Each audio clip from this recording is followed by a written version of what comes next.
கொஞ்சம் கில்மா, கொஞ்சம் ஜாலி. டைட்டில கேட்டாலே மனசு அதிருதுல்ல. பெரும்பாலும் இப்படித்தான் சராசரி இளைஞர்கள், சராசரி மனிதர்கள் இருப்பாங்க. கொஞ்சம் கில்மா, கொஞ்சம் ஜாலிங்கிறது எப்போ பார்த்தாலும் ரொமான்ஸ் தான். எங்கே பார்த்தாலும் ரொமான்ஸு, எதில பார்த்தாலும் ரொமான்ஸ்.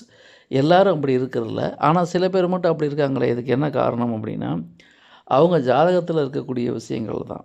இப்போ லக்னம் அல்லது ராசி, ராகுவுடைய சாரத்தில இருக்குன்னு வச்சுக்கங்க. இந்த லக்னம், ராசி காம திரிகோணங்கள்ல இருக்கு. அப்படி காம திரிகோணங்கள் லக்னம் ராசியாக அமையப்பெற்று, அவர்கள் ராகுவின் சாரம் வாங்கியிருந்தால், மனுஷன் காலம் முழுக்க ரொமான்ஸு, காலம் முழுக்க கில்மா, காலம் முழுக்க ஜாலி தான். இந்த உணர்வ அவர்களிடமிருந்து பிரிக்க முடியாது. காரணம் என்ன? புரோகிராமிங் அப்படி. இவை முழுக்க முழுக்க பொதுவான தகவல் தான். தனிப்பட்ட ஜாதகத்தை பொறுத்து பலன்கள் வேறுபடும்.